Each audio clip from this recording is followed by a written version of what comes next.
Hello, and thanks for joining me, kart racing fans. I'm Matthew Rondina with Best Buy Canada's Best Buy blog, and today I am reviewing Mario Kart World with my fellow gaming writer, John Scar. Please be sure to check out John's written review on Best Buy Canada's Best Buy blog for even more details about the game.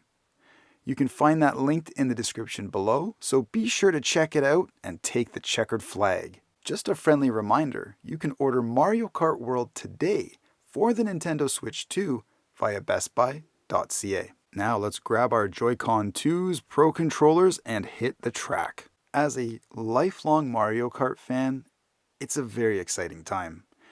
It's been over a decade since we got a brand new Mario Kart game. Not a deluxe version, not another DLC wave, a real follow-up. And with Mario Kart World launching alongside the Nintendo Switch 2, it's a big deal. This isn't just more of the same. The usual chaos and tight handling are still here, but the game takes some big swings. Some work, some need some time to settle in. Either way, it plays differently, and that caught me off guard. Let's take a few laps and talk through both of our experiences in Mario Kart World, what we loved and what might need a little bit more time with the pit crew. Mario Kart World ditches the old formula of warping between tracks. Instead, everything's connected through one massive continuous map. You still pick a Grand Prix and run through a set of courses, but this time you're driving between each one. No loading screens, no menus, just a quick rollout from the finish line to the next starting gate. At first, this structure felt a little bit strange. We're both used to hard stops between races, but the more we played of it, the smoother it felt. The races blend into each other in a way that fits the game's title. You're no longer just racing tracks, you're moving through a living, breathing world. The map isn't just for show. Knockout Tour also builds on this with its checkpoint-based elimination races across entire regions. It's a different kind of pressure, but it's one that I absolutely loved, and for me personally, one of my favorite new modes to Mario Kart. I'll never be able to play another Mario Kart game without it. Then there's Free Roam. You can drive around, find P-switch missions, and collect Peach medallions. Some areas feel a little more empty, but I like the break from racing and just going around and exploring the zaniness of the Mario Kart universe. The structure encourages small detours that teach you how to wall ride or grind rails. The world itself looks good, but navigation could be a little bit better.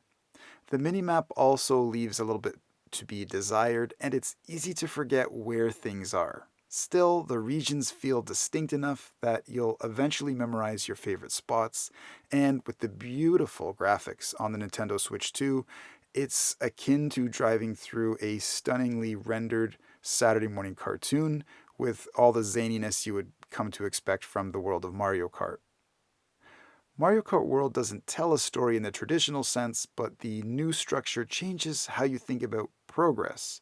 You're not just picking tracks, you're exploring connected spaces, each leading to the next in one long tour of chaos. And I love it. Knockout Tour leans into that feeling of chaos really hard. And it's great. It's some serious white-knuckle racing. In terms of the new mode, it's one long race with checkpoints. Fall behind, and you're out. The pressure ramps up with every gate. One run, I was in 12th place, got triple shells, and barely squeezed into the final round. I hit a banana just before the finish, but someone else flew off the track first, and, well, I'll just take that easy victory.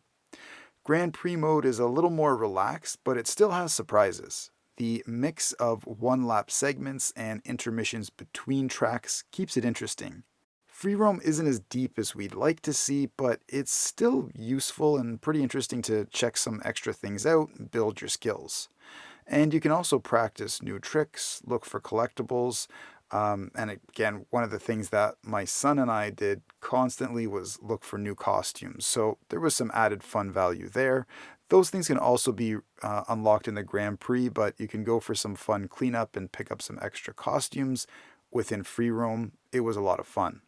And speaking of that, the Dash food system adds something extra. You can pick up food bags at drive-thrus, and if you're the right character, you'll unlock new costumes. It's a fun little loop that had us hooked.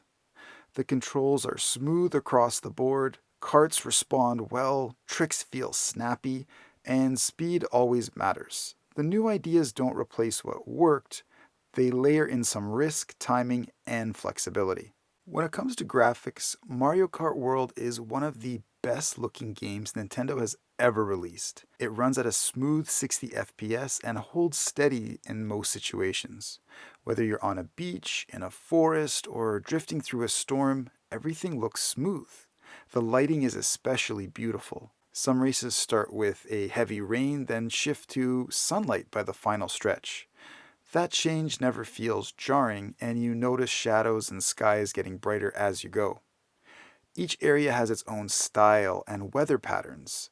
Visuals in the docked and handheld mode both hold up extremely well. I didn't notice any major dips, even through big online races or busy free roam sessions, and the music deserves just as much attention. You'll hear original tracks plus big band remixes from past Mario games. Some come from deep cuts like Wario Land or Super Mario Land. I left my title screen up once just to keep the theme running in the background. It's that catchy. Mario Kart World doesn't reinvent the look of the series, but it makes everything cleaner, smoother, and more fun to watch the cartoony chaos unfold. Mario Kart World supports up to 24 racers in online matches. That number alone changes everything. Races feel busier and survival gets harder. Knockout Tour easily became my favorite mode. It throws you into elimination-based races where only the fastest move on. You race through linked segments, hitting checkpoints before the timer or cutoff knocks you out. Battle mode includes balloon battles and coin runners. They're okay, but they don't match the fun of the main races. The larger maps can feel a little bit too empty even with 24 racers. Still, the online suite offers a lot. Whether you're in for competition or chaos, it's easy to hop in and just keep going. At the end of the day, what matters most with Mario Kart World is the driving, and that part still feels phenomenal. Add in the new tricks, smooth performance, and online extras like game chat, and you've got a racer that actually feels like it belongs on new hardware. Mario Kart World might not win over everyone, but it didn't need to. It gave us new ways to race without losing the fun that got us hooked years ago. Best Buy Blog's overall score for Mario Kart World is a 4.6 out of 5 or a 92%. It takes the checkered flag in our books. I'm Matthew Rondina with Best Buy Canada's Best Buy Blog. Thank you so much for watching John Scar and I's review of Mario Kart World. Don't forget to pick up your own copy of Mario Kart World on bestbuy.ca today. Game on.